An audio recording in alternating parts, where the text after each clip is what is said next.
Welcome to doctor Maithili's music therapy channel. இன்றைய பதிவிலையும் social interaction,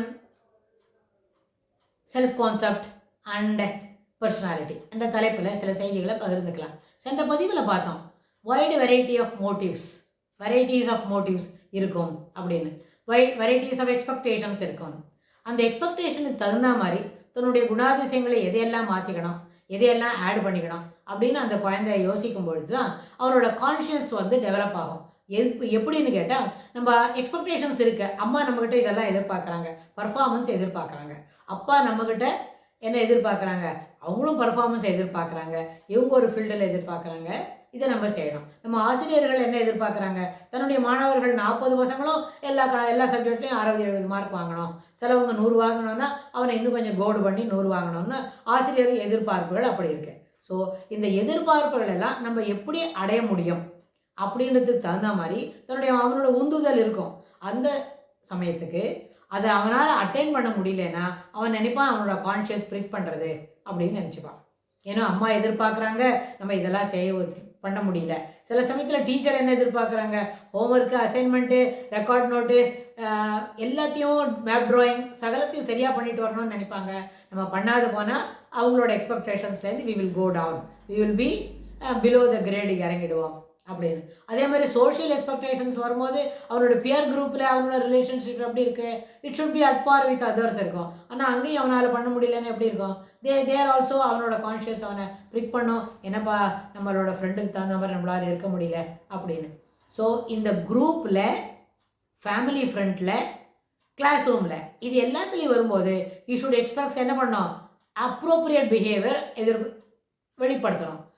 சந்தர்ப்பத்துக்கு தகுந்த மாதிரி மட்டும் இல்லாமல் சரியான பழக்க நடத்தையெல்லாம் வெளிக்காட்டணும். அதனால் அவன் என்ன பண்ணக்கூடாது, இம்பல்சிவாக இருக்கக்கூடாது. இதெல்லாம் அட்டைன் பண்ண முடியலன்னா டிஸ்ரப்டிவ் பிஹேவியரை எக்ஸிபிட் பண்ணக்கூடாது. ஏன்னா it is not acceptable, socially you will be ridiculed. என்னடா இவன் இவ்வளோ வயசாச்சு இதெல்லாம் போய் பண்ணிகிட்ருக்கிறான் அப்படின்னு சொல்லிடுவாங்க. ஸோ அப்ரோப்ரியேட் பிஹேவியர் எக்ஸ்ப்ரெஸ் பண்ணணும், இம்பல்சிவ்னஸை வெளிக்காட்டக்கூடாது, டிஸ்ரப்டிவ் பிஹேவியரை எக்ஸிபிட் பண்ணக்கூடாது. ஏன்னா these are all not required at this age அப்படின்னு நினைச்சுருவாங்க. டிஸ்ரப்டிவ் பிஹேவியரை வெளிக்காட்டினா அப்புறம் இம்பல்சிவாக இருந்து படப்படப்பாக சில வேலைகளை பண்ணால், என்னடா இவன் அப்படி சின்ன குழந்தையாக பண்ணுறான், கொஞ்சம் கூட மெச்சூரிட்டி இல்லைன்னுவாங்க. அதனால் என்ன பண்ணணும், to overcome these two you should exhibit the appropriate behaviour which is warranted for the situation. இதுக்கு அந்த குழந்தை தயாராகணும்னா அவனோட பர்சனாலிட்டி எப்படி இருக்கணும், பெரியவங்கள்கிட்டேருந்து நிறைய விஷயங்களை அவன் கற்றுக்கணுமா இருக்கும். ஏன்னா ப்ரெசன்ட் சினாரியோவில் எல்லார் வீட்லேயும் ஒரே குழந்தை தான், ஃபஸ்ட்டு சைல்டு தான். அது என்ன பண்ணும், கேர்ளாக இருந்தால் அம்மா கிட்டேருந்து நிறைய பிஹேவியரை அப்சர்வ் பண்ணிக்கும், பாயாக இருந்தால் அப்பா கிட்டேருந்து நிறைய பிஹேவியரை அப்சர்வ் பண்ணிக்கும். இது ரெண்டுத்தையும் எதை வெளியில் காட்டணும், which is correct, which will be appreciated when we exhibit our self in the midst of others அப்படின்னு சொல்கிறதுக்கே அந்த குழந்தைக்கு என்ன பண்ணும், நிறைய கான்ஷியஸை ப்ரிக் பண்ணிக்க வேண்டி வரும். சிலப்போ சரியாக கற்றுக்கிட்டோமா இல்லையான்னு ஒரு டயலமா இருக்கும். All these things ought to be என்ன பண்ணணும், இதை மேலே அவன் கற்றுக்கணும்னா he'll have to at the final end என்ன பண்ணுவான், மறுபடியும் வீட்டுக்குள்ளே இருக்கிறவங்கள்கிட்டயே அவங்க அவனோட டவுட் என்னவோ அதை தாய் தகப்பன்கிட்ட கேட்டாதான் அந்த டவுட்ஸ் எல்லாம் கிளாரிஃபை ஆகும். டவுட்ஸ் கிளாரிஃபை ஆகிடுச்சுன்னா ஆட்டோமேட்டிக்காக அவனுக்கு இந்த ஸ்ட்ரகிள்லாம் இருக்காது. These are just simple hurdles. These things can be easily crossed அப்படின்னு வரும். ஈஸியாக நம்ம ஓவர் கம் பண்ண முடியும் அப்படின்னு அவன் நினச்சிப்பான். ஸோ இந்த கான்ஷியஸ் ப்ரிக் பண்ணுறது எப்படியோ அதுபோல தான் இந்த வெரைட்டிஸ் ஆஃப் மோட்டிவ்ஸ் சொன்னமே, இதை அட்டைன் பண்ணணும், அதை அட்டைன் பண்ணணும், அப்படி இருக்கணும். அவள் ஏற்கனவே பேரண்ட்ஸ் வேறு எதிர்பார்ப்பாங்க, இவன் டாக்டர் படிக்கணுன்ற வார்த்தை 12ஆம் வகுப்பு படித்த பிறகு அந்த வகுப்பில் எவ்வளோ மார்க் வாங்கியிருக்கோம், நம்மளோட மதிப்பெண் எதை பற்றி சொல்கிறது, மதிப்பெண் எந்த இடத்துக்கு நம்மளை கூப்பிட்டுட்டு போகும் அப்படின்ற அந்த 3 விஷயத்தையும் மனசில் வாங்கின பிறகு தான் நம்ம ஒரு மருத்துவர் ஆகணுமா, ஒரு இன்ஜினியர் ஆகணுமா, இல்லை வேறு ஒன்றும் ஏதான நிறைய சப்ஜெக்ட் வேறு there is 100 number of avenues available to explore.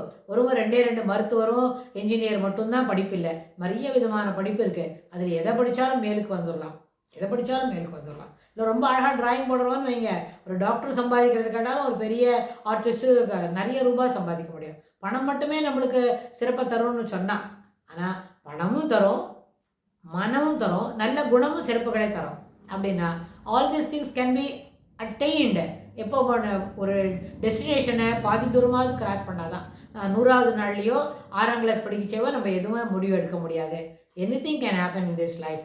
Societal changes are always welcome அப்படின்னு வரும்போது நம்மளுக்கும் அந்த மாறுதலுக்கு உட்பட்டது தான். மாறுதலும் மாறுதலுக்கு உட்பட்டது அப்படின்னு சொன்னால் நம்மளுக்கு என்ன நடக்கும்ன்றத மனசில் வாங்கிக்கணும். ஆனால் 12ஆம் வகுப்பு முடித்த உடனே தான் நம்மளோட எய்ம் பற்றி நம்ம யோசிக்க முடியும். ஸோ அப்போ தான் அந்த மோட்டிவ்க்கு ஒரு வேல்யூ இருக்கும்.